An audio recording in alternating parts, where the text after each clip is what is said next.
All right. What's up, y'all? Will here with Schedulefly, and this is the Restaurant Owners Uncorked podcast brought to you by us here at Schedulefly. Simple web-based restaurant employee scheduling software backed by legendary customer service. What does that mean? It means that my personal cell phone is on the website. We have over 5,000 restaurants using it, but it's so simple that I can put it on there and barely anybody calls me. But when they do, they get me on my flip phone, and I'm always happy to help. And also low price point, very affordable pricing. We haven't raised our prices in 19 years. So um, if you were on paper or Excel, which there are still over 100,000 restaurants that are, make life easier, save on labor costs, save your manager time, and meet your employees where they are by giving them their schedule on their phone on a free app, and make just everything easier for you and your team. Free trial, schedulefly.com, 30-day free trial. Again, my number's on there. You can call me, text me. I'm happy to wrap with you about our company and anything else you want to talk about. And that is it. Check out schedulefly.com. And most importantly, let's get into this episode of Restaurant Owners Uncorked. And I am super thrilled to get a chance today to have the founders of Moonrise Bagels, which I just last week saw was featured in a very prominent New York Times article about the rise of the bagel revolution. And these folks have a really cool concept. So I'm really excited to have a chance to have y'all on. If y'all just introduce yourselves real quick and we'll dive right in. Yeah, so great to be on here, Will. Really excited to chat with you. I'm Jeremy Rhodes. I'm one of the co-founders of Moonrise Bagels. And I'm Allie Chetkof Rhodes, also one of the co-founders and Jeremy's wife. Mm-hmm. Co-founders, business partners, like a lot to unpack here, y'all. Well, first, thank you for taking the time to do this. And I'd like to just get into this. Before we get into your specific story, which is so cool, will y'all each tell me how and when did you, like, what was your first hospitality experience? That's kind of the only question I really ask everybody is like, where did it all start? It may have started a long time ago and then you weren't in hospitality for a while and you came back, or maybe this is where you first got started, but I always like to find out how people got dialed in to this wonderful world in the first place. Yeah, that was my experience. My very first job was working at a restaurant as a busser. I think I was 15. A family friend was the chef owner of one of our favorite restaurants growing up in Woodstock. It was called New World Home Cooking. We used to frequent it as a family. I got my first job there. I was terrible. I could not handle the hustle and the bustle. My family would come and laugh at me. They said I was just running around like a chicken with their head cut off. It was not a pretty sight. And I honestly did not last long.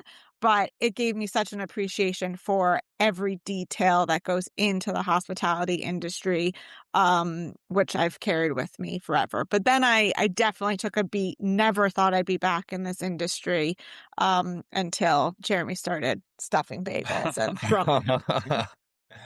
And I have a little less traditional path. So, I worked at a Ben and Jerry's growing up just to earn a little cash. And, of course, was always inspired by food because I was really fortunate. My mom, when I was growing up, was a fantastic cook and, had a great meal on the table every night.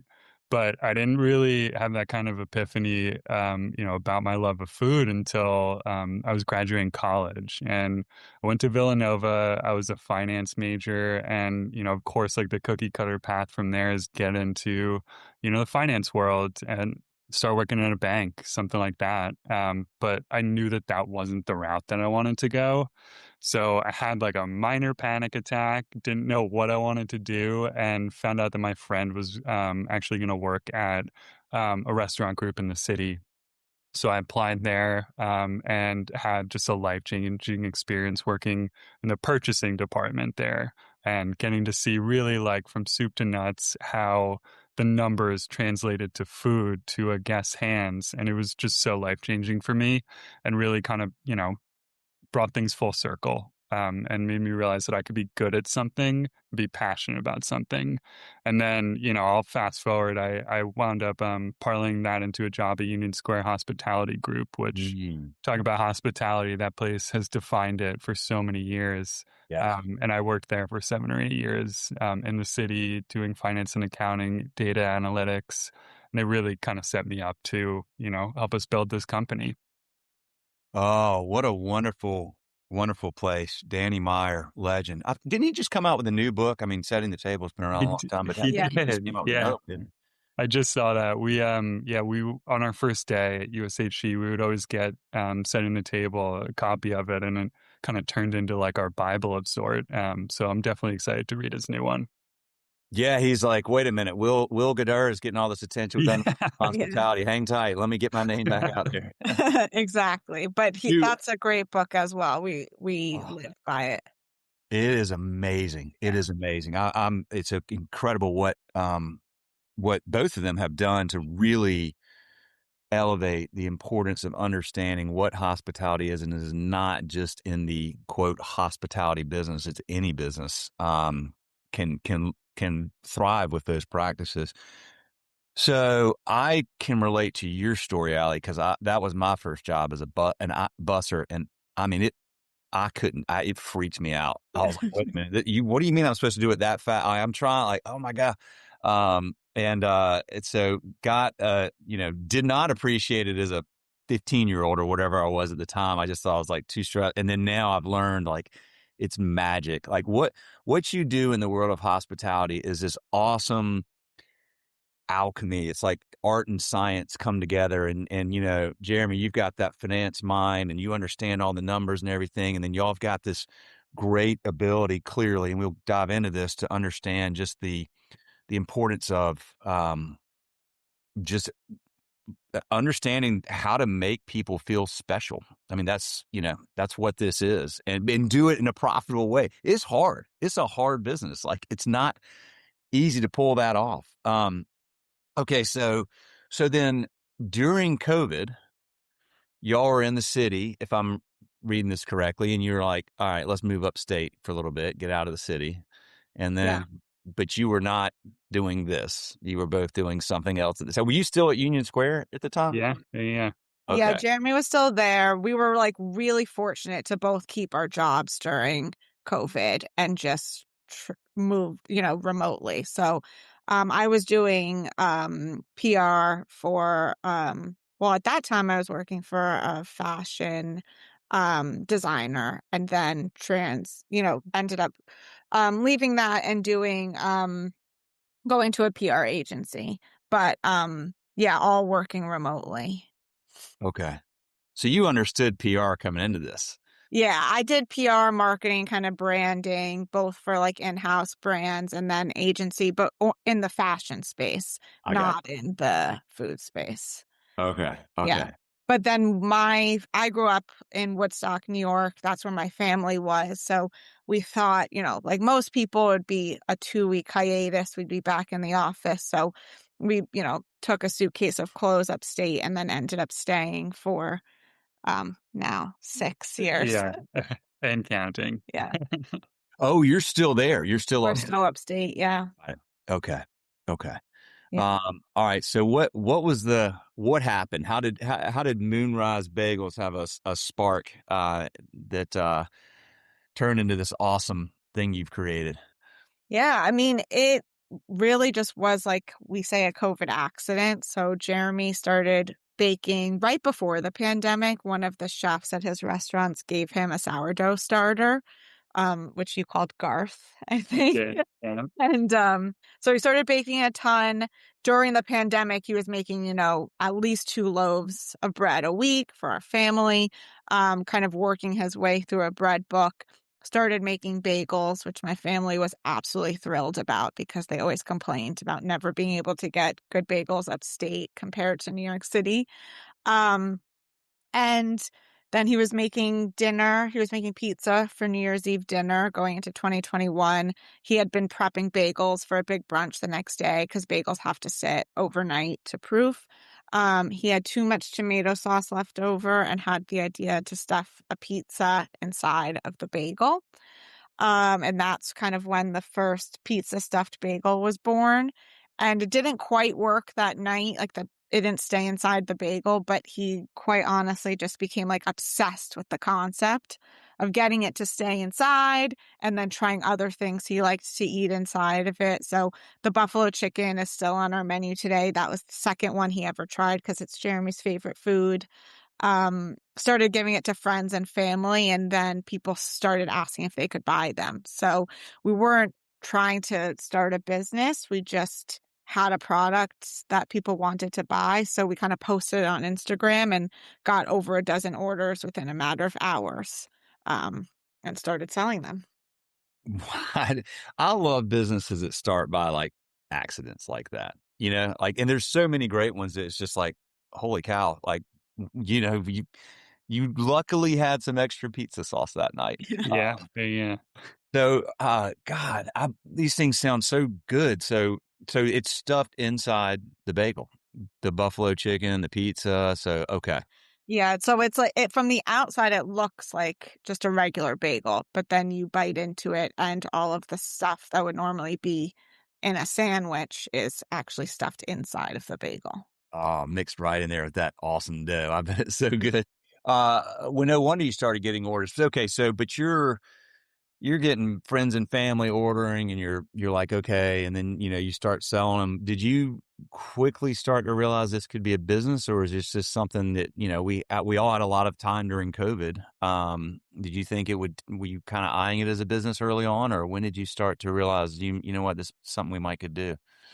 I mean, it was probably like a couple weeks of just doing orders for friends. We obviously started the Instagram because we felt like we kind of needed to formalize something and have like a quote unquote storefront, even though people were just ordering and picking up from our apartment in town.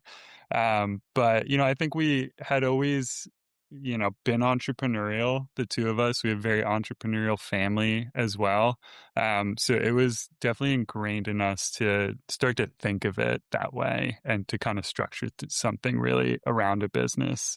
And then, we started to like be a little more organized over that summer. We did some pop-ups. We, did some concerts and whatnot, started to serve the product and like see how it could really work out in the wild. But then we really didn't, I would say, like, formalize it until, we were lucky enough to live across from a really great sandwich shop in town. And, it just so happened that the owners of that shop were moving out. They needed a subletter for the lease. And we had been using the same egg vendor for our little pop-ups and for their sandwich store. So they knew what we were doing. And they reached out to us to see if we wanted to open a store. And that's kind of where we hit the ground running and said, let's do it. Let's take a shot and see what happens. And grown ever since. Yeah, I don't think we set out to open a business, but we just kept getting more orders and kind of organically expanding from there. So we quickly had to expand from our apartment. Like we couldn't keep up with that. And then we did our first pop-up. And we were baking at my mom's house actually because she had 2 ovens at the time. And we're like, okay, we'll bake there. We'll drive them over, and then we'll do a second batch and drive that over so that they stay hot and fresh. And I showed up for that pop-up, and there was already a line out the door. And that's when I called Jeremy and said, you have to put the second batch in. Like, we're going to sell out of this within minutes.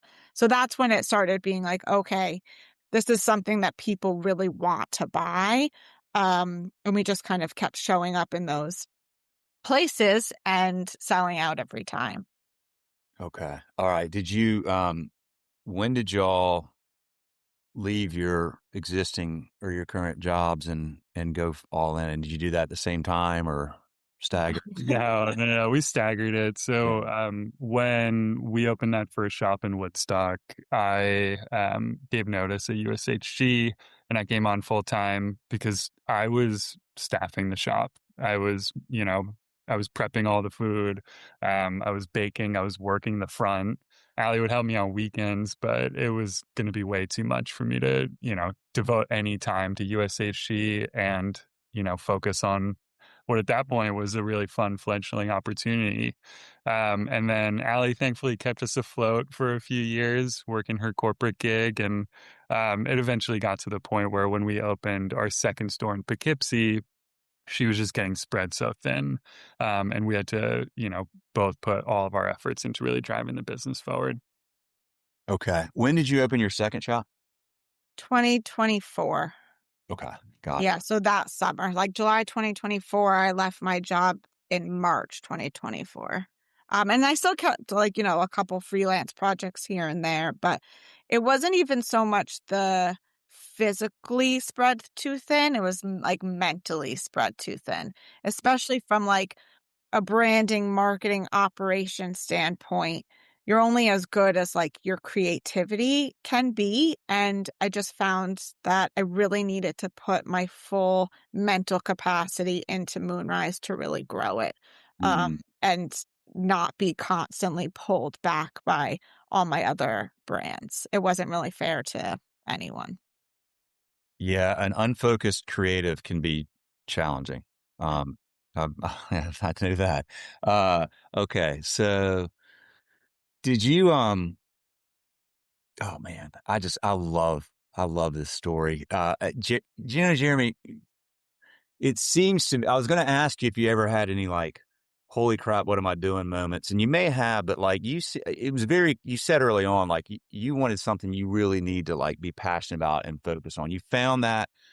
Um, in certain ways and certainly lean into that with Union Square. But this seems like something that you were just primed for and probably just sunk your teeth in and just went after it.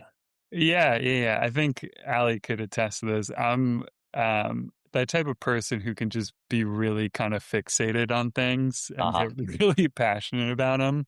And I've learned to like disengage over time and like think objectively and whatnot. But as soon as that first iteration of the product came out, I was just yeah, I couldn't stop thinking about it. It was like 5 months of R&D. And, every day I would be just like working in new batches, new ideas, new improvements to it, all while trying to do my full-time job at that point. So I think it's definitely embedded in me to be, just like hyper focused and to push at all costs, which you really need to be as an entrepreneur. Like Yes. you got to block out the noise so often. And it was kind of my first opportunity to really do that and focus on something that was just for me and Allie, of course. Yeah, it's kind of like hearing him talk about it now and like reliving it. It's kind of wild. I'm like, wow, like what were we thinking? But when you're in the moment, you're just like the excitement of it. Him creating this product every single day. I mean, waking up at 3 a.m., making baking the bagels, selling the bagels, and then making all of the ingredients at the same time to then make the bagels for the next day. Like, there's so much that went into it and like that repetitiveness, but then seeing people come in, line up, buy the bagels, like it's just infectious and it kind of just like it fuels you and just keeps you going. We didn't even have time to like process it. We just kind of went with the momentum. Yeah, you have to be a little bit obsessed and delusional or whatever you want to call it as an entrepreneur. Both. Yeah. You just kind of have to be. I mean, there's so many people to be like, what are you doing? Why are you doing this? You have a great job at USHG. It's one of the top hospitality businesses in the world. But in your mind, you're like, yeah, I know, but man, I got to do this. It's like this thing where you're like, I don't have a choice, right? You probably felt like that. Like I have to do it. Yeah. And sometimes we still feel like that. We're kind of like, why did we do this? What did we do to ourselves? But then we're also like, we feel very fortunate and lucky that we get to build this brand together and that, we created a product that had never existed before. I mean, how many people get to say that? Literally, I know. No, it's amazing. You created a product out of something that you wouldn't think you could create a product out of. Yeah. Like, And that's something we like really love to eat. We combined our favorite foods into one. well, somehow I need to get up there and have some of your bagels, and y'all got to come down here and have some barbecue. So I'll tell you my quick Poughkeepsie story. Yeah. So we have this amazing adopted mutt named Oslo. And the lady across the street from us, like when there's a dog that needs to be that's in a pregnant dog in a kill shelter. This group in South Carolina, we're close to South Carolina. They will pull the dog, and she will keep the dog, let it have puppies, raise the puppies till they're like 3 months old or whatever, and then they all go to Poughkeepsie. And like she's Oh, doing this, and it's all. I don't know what the connection is, but they all go up to Poughkeepsie. And we had 3 dogs, and I was like, we're not getting another dog. And my wife and my kids were obsessed with this puppy because they would go help with the puppies. And the day before Ozzo was supposed to go to Poughkeepsie, I was like, well, just bring him over here and he can hang out with our dogs today and say goodbye. But we're not getting a dog. Like, I'll move out if you guys try to get another dog.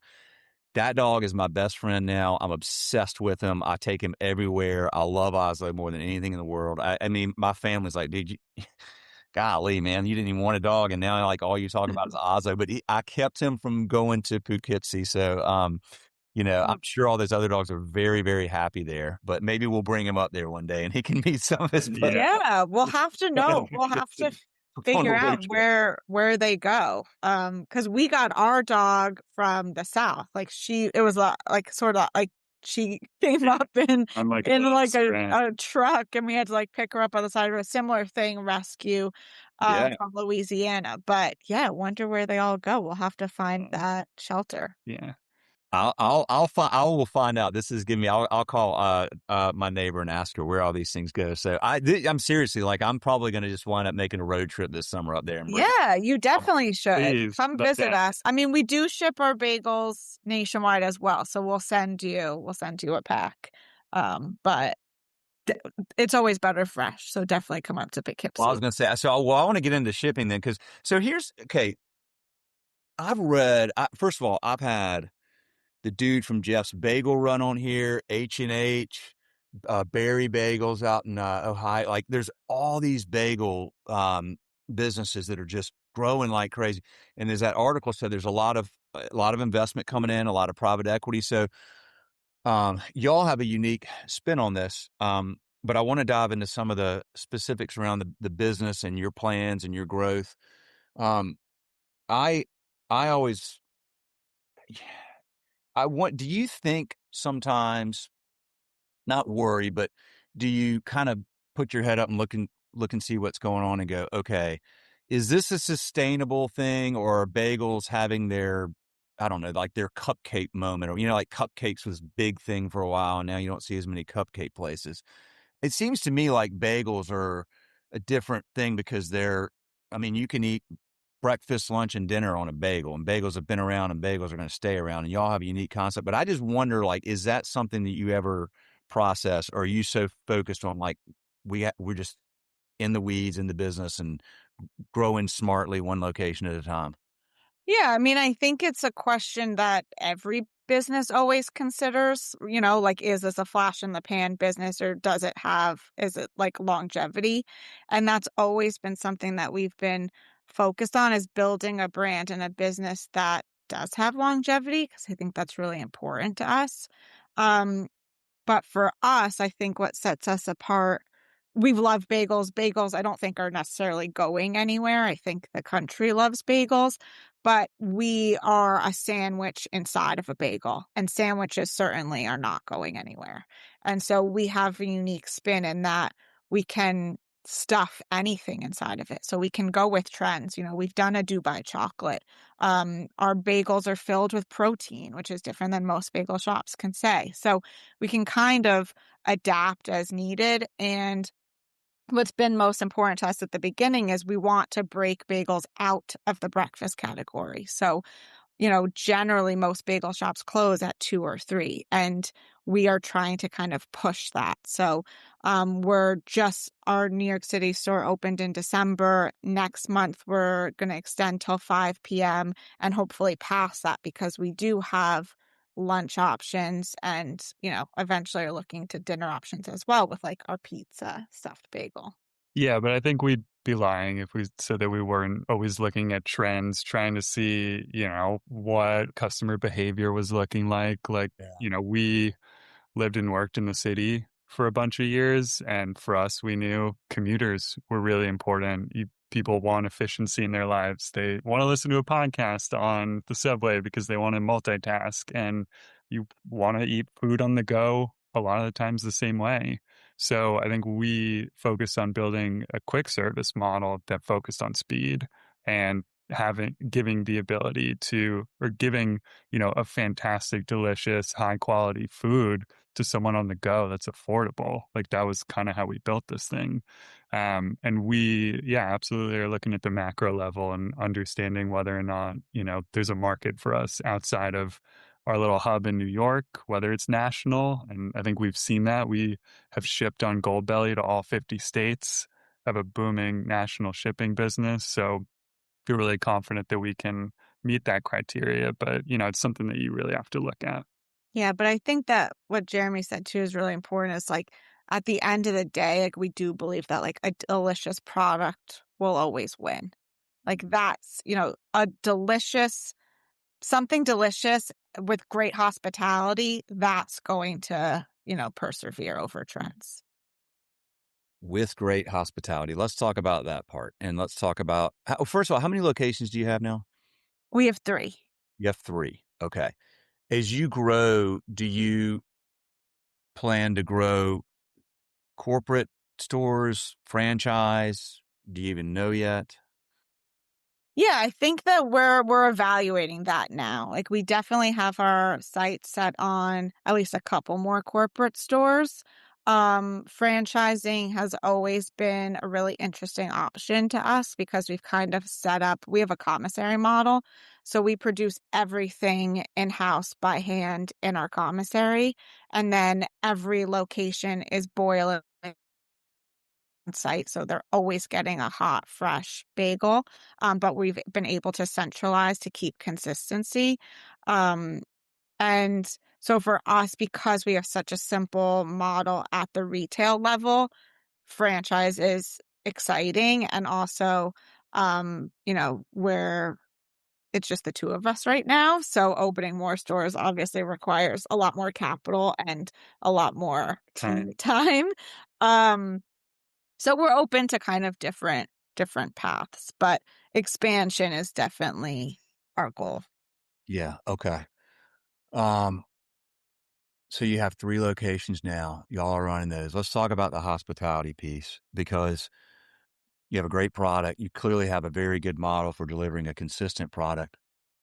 Talk about finding people that will deliver that hospitality that is so important to you and to your brand and that y'all understand, but then getting people who work for you to understand can be a little bit challenging. And I'm hearing that more and more right now. It's just hard to find and keep good people.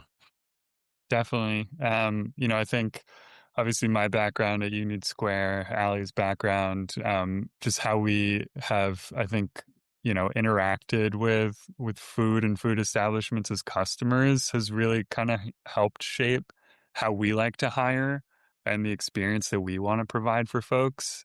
So, I think we've been really lucky to have found some fantastic hospitalitarians in all of our markets, but the leaders in each of the stores, that's where we really focus our efforts on, is trying to find the best people who, have infectious energy and passion and, understand our brand and our vision and our values. And at the end of the day, they're the ones that are going to pass that down to our team and then pass that on to our guests.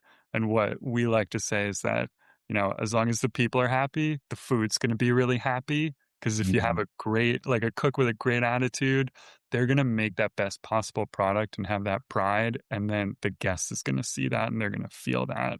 So for us, it's always started with focus on the people, and the quality is going to, eventually persevere.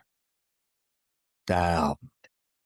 It is amazing how you can tell when something has been cooked with love and with care, with intention.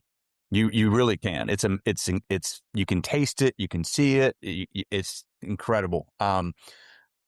Okay, so you've now opened in New York City. So you had 2 up there in upstate where people were like, "Hey, we can't get good bagels." So you're going to keep growing upstate. I'm sure. I don't know how many towns are upstate that you can grow into, but now you're in the belly of the beast. high rent, high volume, high everything. Like, just talk about the process of going into New York and what that's meant and what the challenges have been, and but then the opportunities that's obviously creating for you all for branding and everything else. Yeah, I mean, I think the kind of funny thing is because I had this background working with high volume, high quality, high revenue driving restaurants for so long, that was something, the New York City market was something that I think I understood a lot more than, I would say a slower lifestyle upstate. Sure. So we had to learn a lot, and we really focused on learning a lot while we were upstate for 4 years before we opened the first city store, and knew that that was a really good testing ground for us to, kind of develop our model, develop our team mentality, develop our recipes, and really feel like we were ready to take it to New York, because we knew that you don't have many shots to, showcase what you can do in a city like New York, especially in the bagel industry. So we spent a lot of time just, making sure that when we did enter that market, it was going to be with our best foot forward. And thankfully, we were able to do that. We knew that we didn't have many shots at it. So that was a big emphasis that we had to put on it. But, in terms of entering that market economically, that was something that I felt comfortable we could do from having the experience at Union Square, understanding what the economics looked like, and really, taking our business model and putting it in that area in Greenwich Village, which is perfect for our product and our brand. And the city as a whole just felt really, really good about what we were capable of doing there. You open in December. Yes. Where in New York is it? To up. It's in Greenwich Village, so like near the West Village, so West 8th between 6th and McDougal, near Washington Square Park. Oh, Washington Square. Okay, gotcha. Mhm. Okay, all right. Um, how much of your business is people coming in and sitting down and having a bagel, and how much of it? I imagine a lot of it is, like you said, it's on the go. It's people ordering online. It's people getting food delivered. Like, break that down. Yeah, so we're a takeout concept, especially in our current space, which is 600 square feet in the city. Okay. So there's not a lot of room to breathe, but I would say 95% of folks are coming in, and grabbing a bag, taking it to work, potentially going over to the park if it's nice out. We have a couple of seats indoors, but we knew, especially with the space constraint, that was something that had to be a big priority for us, is getting people in and out quickly. We do have goals to build a slightly bigger space with the next one, I would say, and start to really kind of give folks more of like that homey feel. And delivery through DoorDash, they're our partner, is an absolutely huge opportunity for us, and drives a ton of traffic to our space. We went live in February, and yeah, it's been an incredibly smooth process for us, and is a huge piece of our business. Yeah, and I think brings in like a lot of new customers to us as well, because we love being in Greenwich Village. It's a very like neighborhood community feel, but there's not necessarily a lot of like office buildings there. And we do have a really good lunch business. So DoorDash has really helped kind of like expand our customer base as well. People find you on DoorDash. It's a billboard, right? It's a digital billboard. Why DoorDash? Yeah, it's a great question. We always kind of knew that we wanted to, just in terms of a lot of what we do, we don't like to spread ourselves too thin. We like to kind of like go all in on one thing. Like we went all in on bagels as opposed to doing like bagels and spreads and stuffed bagels. So when we started evaluating different partners, DoorDash just really came to the forefront, actually also because of the hospitality and the customer experience with us. We're really partners that like to work with other partners and have kind of like that one-on-one interaction, and always looking to make the experience the best that it can possibly be. And we felt like the DoorDash customer experience, what they offer customers and then what they also offer merchants, just like surpassed every other platform out there. Yeah, great mark for them. I mean, this gets back to the whole concept of unreasonable hospitality, right? Like it gets more challenging to do that at massive scale. But at the end of the day, it's fascinating to me how many companies miss just thinking about the customer, putting the customer first, finding ways to help them be successful. Because if you're successful, the people that support you are successful. The people that provide for you are successful. And so I'm glad, it's nice to hear that you're getting that level of commitment and support. I can totally relate to that, y'all. I mean, like, it is tough to have, I relate to the way y'all think very much, which is let's find the right, whatever it is, focus on that and just nail it. Some of the Yeah. best business advice I ever got as a young man was focus, focus, focus, dominate, dominate, dominate. And that was from somebody that saw that I was like idea guy and I was all over the place. And he's like, man, you got to like take that energy and like lock in, like Lean it dog in. after the Yeah. ball and just go after it. So, well, okay. So I want to talk about, I'm very interested. I didn't realize that you ship, I should have probably, but I didn't realize you ship nationally. I mean, I've heard of Goldbelly. How do you take such a great, awesome product that's like boiled there in the store and served fresh and ship that to people and get them to not help them not screw it up so that they have that great experience? Yeah, I mean, Goldbelly was, you're not boiling and baking with the Goldbelly product, so it's all fully baked. But Goldbelly was hugely helpful in helping us create the best reheating system. So they're pretty amazing. You basically send them the product and they figure out the best way to do it. And then they tell you, and we test it out on our side as well, make sure we're happy with the finished product. And then they ship it out to some of their star customers, make sure everyone agrees that it's the right way to go. And then you can start shipping. So we've definitely seen people deviate, I will say, from The air fryer method. yeah, from the recommended. But if you follow the instructions, it does come out really pretty good because we have such a different product. Like any bagel, you can generally stick into an oven and like you can reheat. But ours, you have to heat the inside. And then you also want to keep the outside crispy without over baking the outside. So the best method is to wrap it in tin foil. You kind of at a lower temperature, and then you really heat the inside. Then you end up taking the tin foil off. You increase the temperature slightly, and that like crisps the crust. Oh God, I got to order some. So, what, but so do they come, so they come frozen? They come frozen, already baked. So then you're just reheating it What are you reheating it in an oven, in an oven? ideally. Yeah. Because I heard you say air fryer. So people try to do the air fryer. So people have done, yeah, people have done the air Throw it in fryer. the air fryer. Okay. And it works. It definitely does work, but it's just not our preferred method. We don't have an air fryer, so we haven't tried it ourselves. But people have done it and have liked it. Yeah. But maybe we'll have to add that. You need to get an air fryer and figure out the air fryer instructions. My wife bought one a few years ago, and I was like, "That's going to be like these other things you bought. We're going to use it for a minute, and then it's going to sit on the top shelf of the pantry." I use that air fryer daily, at least. That's what everyone says. You're We'll have to freaking add it awesome. to the list.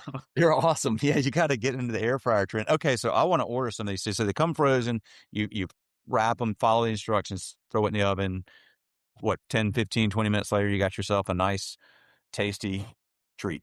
Yeah, a little longer, like 30 to 45 minutes. But after that, and we ship our breakfast ones, like our bestseller. So not everything is on there, but most things. So our pizza's on there, our pastrami Reuben, our egg ones. So yeah, you can get but they only ship in our plain bagels.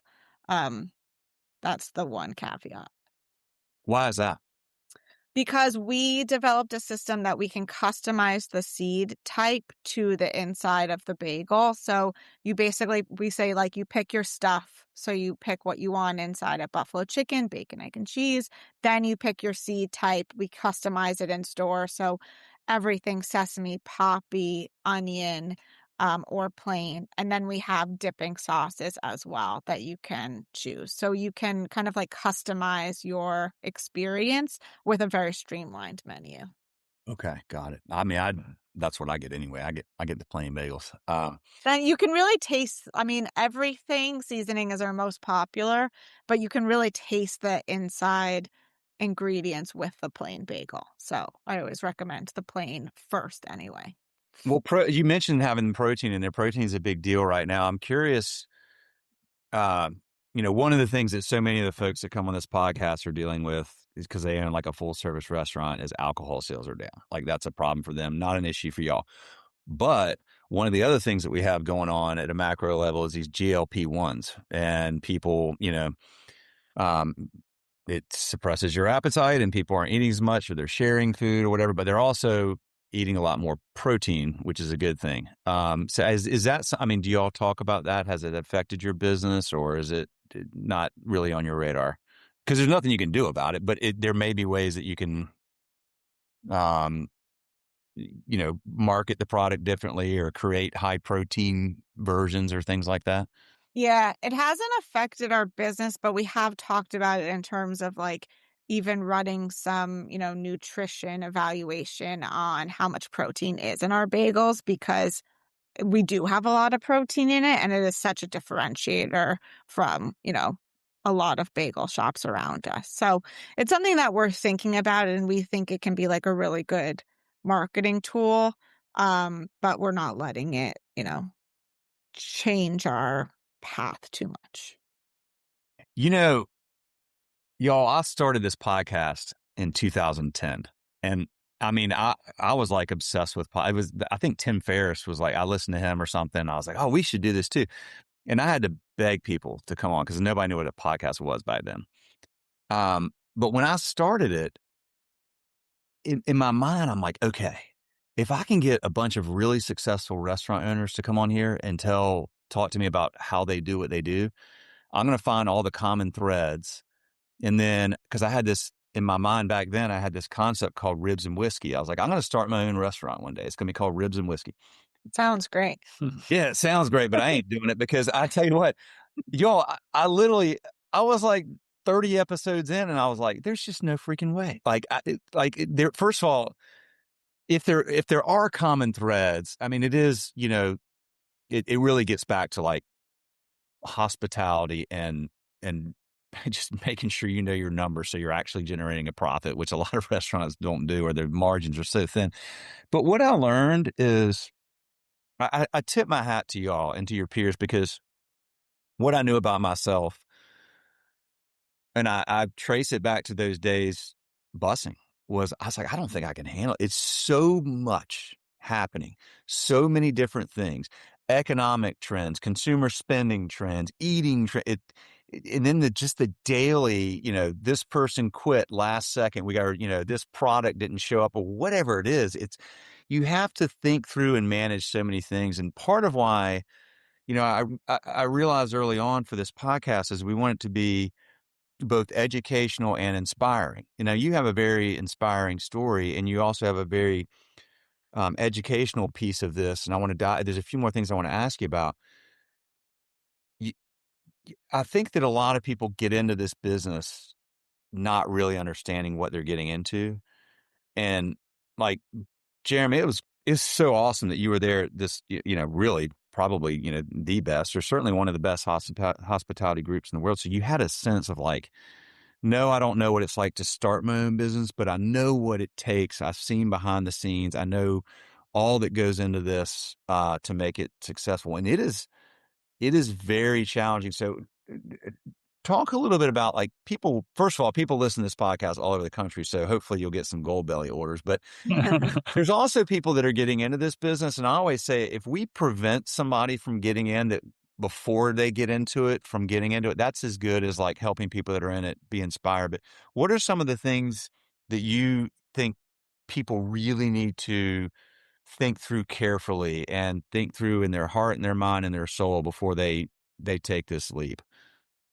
Yeah, I think, I was really fortunate to work at Union Square when we were kind of going through, a lot of changes internally, system building, really professionalizing a lot of things, 20 disparate occasions and concepts into more of a corporate structure. So I got to see a lot of, like the nuances firsthand and how to really kind of build systems that have been super impactful for us. I think one of the big things that I learned was simplicity is key. I worked with several restaurants that had order lists of, 500 ingredients.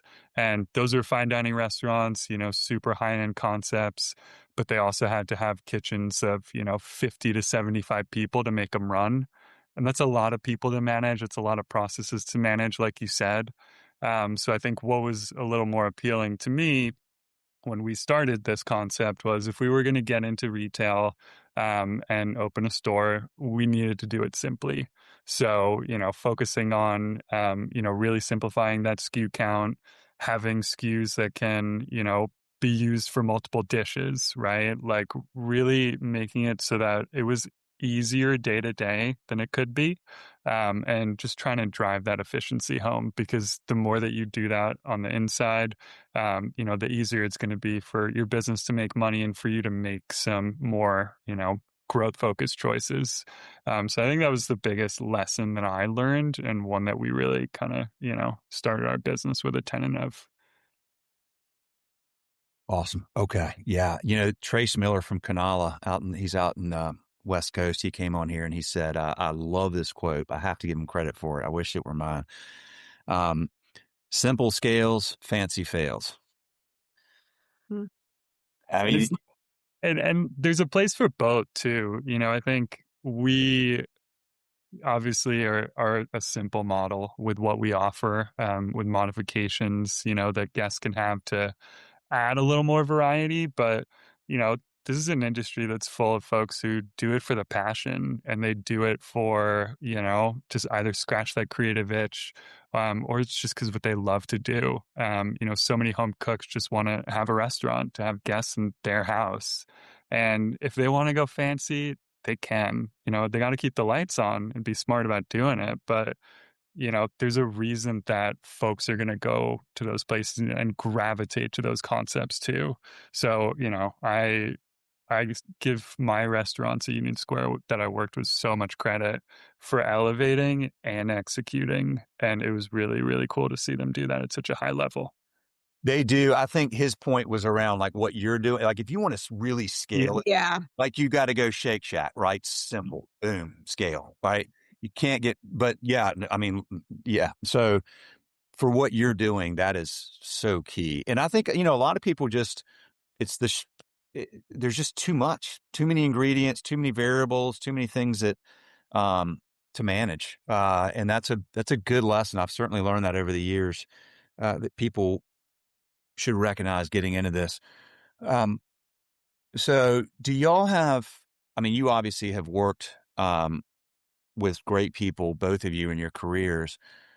As you look to grow this particular business, do you have mentors? Do you have people that, like, if you get into franchising, that help you?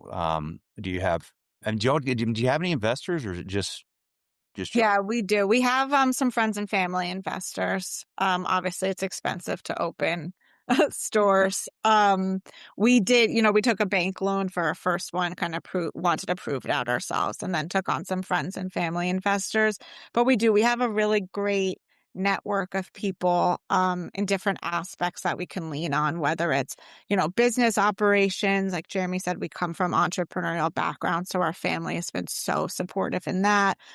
We've met people just who are fans of the brand and our food, who we can rely on from, marketing standpoint or franchise thoughts or business operations. Jeremy has a really great network from his career that we can lean on from, hospitality or people management. So we've built up a really great network. And we just always constantly rely on each other as well. Like, I don't know how solopreneurs do it. I really don't. And they have kids. I'm just constantly in conversation all the time. And we might have our lanes and we know to trust each other for certain decisions when, trust the person's expertise, but we're always bouncing ideas off each other.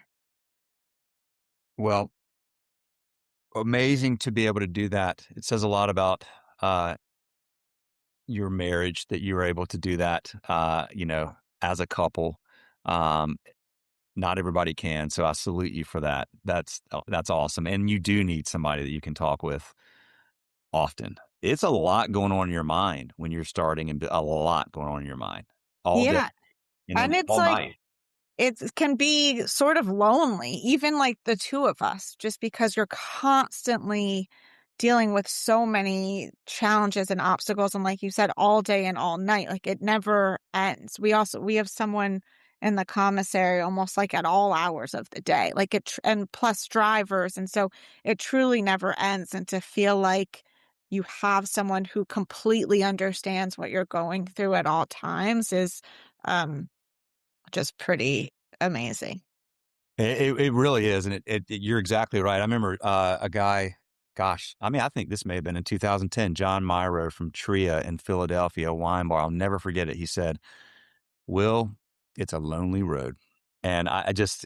He's right. Like it is. It's heavy lies the head, right? Like ultimately when you work for somebody else, you can put everything you want into it and think and love but at the end of the day, there's somebody that's like got to make every decision. And it's Yeah. you have to have that in you. So, well, I wanted to just offer that if you, as you're growing, I've been very lucky to have so many great people on here who have, built thriving franchise businesses. And if y'all are ever looking for, people that I know and trust that I also know are helpful to other folks that are growing, just let me know. We've had a lot of opportunities to connect people like that. So I'm always happy to do that. Yeah, amazing. Yeah, we really appreciate that. I mean, we love that. We love connecting with other people. I feel like it's so important. Like, it is a lonely road, but also this industry is so welcoming and open, and especially the bagel community, actually, funny enough. So that's been really pretty amazing to witness and great to be a part of. So we really appreciate that, and we will definitely take you up on it. Yeah, well, I think a lot of people in this industry understand. I mean, not all of them, but a lot of them understand that a rising tide lifts all boats. I mean, at bagel places, different brands should want each other to be successful because it just elevates the concept of like bagels being a part of, your daily routine, right? Like you can't serve everybody everywhere, but you certainly want people to be thinking about bagels when they're starting to get hungry and get on their DoorDash app. And, like it's a good thing if they're ordering bagels. There's a concept called Vicious Biscuit out of Charleston, South Carolina. And I have incredible respect for George McLaughlin and Amanda Kyleo, who run that. George was one of the early McAllister's Deli franchisees back in the day. Actually, he was the first McAllister's Deli franchisee. He had a really successful exit years ago and got out of hospitality but just had an itch, and he got back in it about 6 or 7 years ago with Vicious Biscuits. George and Amanda have been on this podcast twice, and they are as dialed in and smart and thoughtful as anybody, and that I've come across in the franchise world. I'm sure there's plenty like them, but if you ever want to check out their episodes, Yeah. check it out. If you want to talk to them, they're always real helpful. And do y'all listen to podcasts? We do. Yeah. Mm-hmm. Yeah. What kind of podcasts do you listen to? We're often in the car, so we love to listen to podcasts. And we go between like needing to relax and listen to a funny podcast or I won't mention which one. sport podcasts in Jeremy's world, or like business podcasts. Like I love like female entrepreneur podcasts. Like Emma Greed has a podcast that I love. She just came out with a new book that I'm excited to read. How I Built This. I Built This is really always helpful. And then, we have our each individual fun podcasts. But next road trip, we're going to go back and listen to a whole bunch of yours. Yeah, I'm excited. Check them out. They're good. Not because of me. We're just lucky to have a lot of great folks on here. We just had a guy from Kiki's Breakfast Cafe. They've got like 83 locations. Denny's bought them. Great, just great episode. And he talks about the importance of simplicity, but how hard it is to make things simple. One thing I'll ask is, I'm trying to get better about this, but if y'all will go to your either Spotify or Apple Podcasts or wherever you listen and just give us a 5-star rating, because of course, the more ratings we get, the more the algorithms are like, oh, we should, put this in front of people. So, and I just want to thank you. What a great conversation. I love your story. I'm going to get on there and get some bagels shipped down here to Waxhaw. And I don't know. Is there anything we missed? Is there anything else we should have talked about that we didn't? I don't think so. Yeah, we'll have Sabrina send us your address, so we'll definitely send you some. We can also give you a discount code if you want to put it in like the notes or anything like that, so that listeners can order. Oh yeah, okay. Yeah. Is that something, do you know one now, or do you have to? Yeah, I can say it. Yeah, what is it? This is for Goldbelly, right? Yeah, ship Moonrise 20 for $20 off your first Moonrise order. All right, so go to goldbelly.com. Yep. Moonrise, and your discount code is ship Moonrise 20. Yeah, for $20 off your first order. Heck yeah! All right. Yeah. Maybe we'll sell some. But no, I mean, we really enjoyed chatting with you. The hour just like went by. It was a lot of fun. Yeah. We don't have a ton of podcast experience, but it's been fun every time. So, we're grateful for the conversation. Y'all are phenomenal. Congratulations.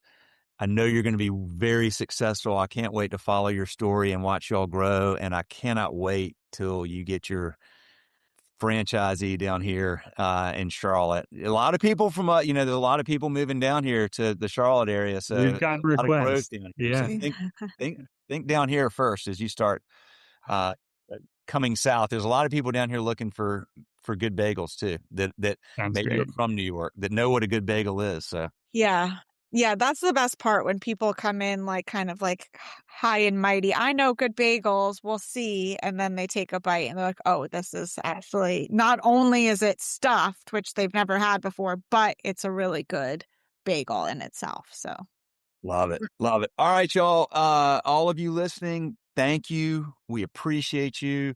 We are proud to be able to bring you these types of educational and inspiring stories. And as I've been asking y'all, if you haven't already cut the episode off, please give us a 5-star rating. We love those. The more we get, the more this great content will get out in front of other people. That is a wrap. Thank you all very much. We appreciate you. More episodes coming soon. See ya.